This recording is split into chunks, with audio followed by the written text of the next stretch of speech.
성도 여러분 반갑습니다. 2월 17일 365일 말씀과 함께 시간입니다. 오늘 읽을 말씀은 민수기 31장에서 33장까지의 말씀입니다. 민수기 31장에는 미디안에게 하나님의 원수를 갚는 것에 대해 나옵니다. 미디안은 이스라엘이 모압 평원에 머물 때 모압을 도와 이스라엘을 우상 숭배에 빠뜨려 크게 심판받게 하는 데 일조한 이방 족속이었습니다. 그래서 하나님께서는 이제 이스라엘 백성들을 향해 미디안을 진멸하여 원수를 갚으라고 지시하십니다. 하나님의 명령으로 모세는 이스라엘의 원수 미디안 족속을 쳐서 남자를 다 죽이고 여자와 아이들, 노량물을 취합니다. 하나님은 남자아이와 남자와 동침한 여자까지 다 죽이도록 하십니다. 그리고 전쟁에 참여한 군사들에게 정결례를 행하도록 하시고 각 지파별로 전리품을 나누도록 하셨습니다. 이에 군대 장관들은 하나님의 은혜로 아무도 전사하지 않은 것을 감사하며 자기들이 받은 전리품을 헌물로 드립니다. 32장에서 르우벤과 갓 지파는 수많은 가축대를 지녔기 때문에 넓은 목초지와 평원으로 뒤덮인 요단 동편 땅을 가지고 싶어합니다. 이 땅은 산지로 가축을 방목하기 매우 좋은 조건을 가지고 있었습니다. 그래서 이 두 지파는 요단 동편 지역에 머물게 해달라고 모세에게 요구합니다. 그러나 두 지파가 요청한 땅은 갈릴리 호수 남쪽에 위치한 지역으로 약속의 땅 가나안 바깥에 위치해 있었습니다. 이로 인해 이스라엘 백성들은 크게 낭망했고 모세는 분노합니다. 왜냐하면 모세는 이 제안을 이전 10명의 정탐꾼들이 하나님의 약속을 거부했던 것과 똑같은 실수를 범하는 것이라 생각했기 때문입니다.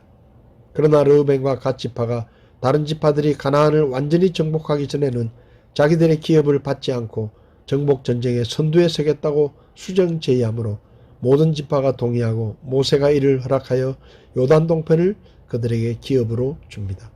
이때 므낫세 반 지파도 이들과 함께 기업을 취하게 됩니다. 민수기 33장에는 이스라엘 백성들이 출애굽하는 순간부터 모압 평원에 이르기까지의 여정이 소상하게 밝혀지고 있습니다. 람셋에서 모압 광야까지는 사실 일주일이면 도착할 수 있는 거리였지만 이스라엘 백성의 반역과 불순종으로 40년 만에 도착한 것입니다. 모세는 하나님의 명에 따라 이스라엘의 40년 광야 생활의 여정을 기록합니다. 그들은 출애굽에서 계명을 받은 신의 광야를 거쳐 모세가 혈기를 부리다가 가나안 땅 입성을 못하게 된 가데스를 지나 비로소 가나안 땅을 눈앞에 둔 요단 동편 모압 평지에 이르게 됩니다.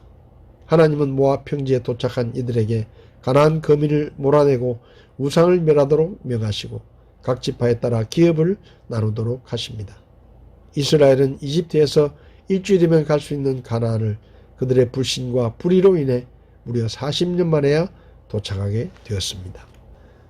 오늘 말씀에서 제 마음에 와닿은 말씀은 민수기 32장 12절 말씀입니다.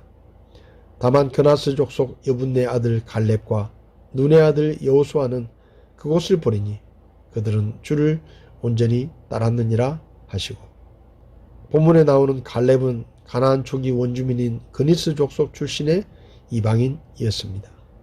그니스 족속은 일부는 유다 지파에 합류되고 일부는 가나안 7족속 중에 흡수되어 살았던, 그러니까 하나님께서 멸하라고 명하셨던 이방 족속이었습니다.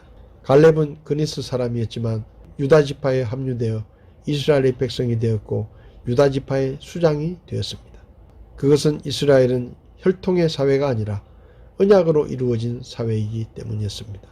갈렙과 여호수아는 12명의 정탐꾼으로 가나안 정탐을 하고 돌아왔을 때 10명의 정탐꾼이 절망적인 보고를 하며 백성들을 실망시켰을 때 여호수아와 갈렙은 하나님의 말씀에 따라 신실한 믿음으로 하나님께서 그 땅을 우리에게 주셨으니 건너가서 그 땅을 취하자고 그들에게 믿음의 도전을 말했습니다.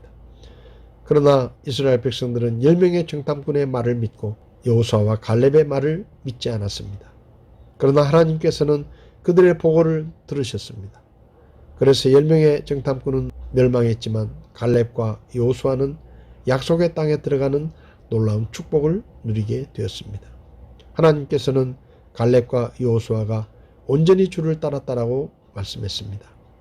똑같은 환경을 보았지만 갈렙과 여호수아는 하나님의 말씀을 먼저 기억했고 그들에게 주어진 상황보다 하나님을 먼저 바라보았습니다. 사랑하는 성도 여러분, 오늘도 우리는 세상으로 나아갑니다. 우리의 눈이 갈렙과 여호수아의 눈처럼 믿음의 눈이 되었으면 좋겠습니다.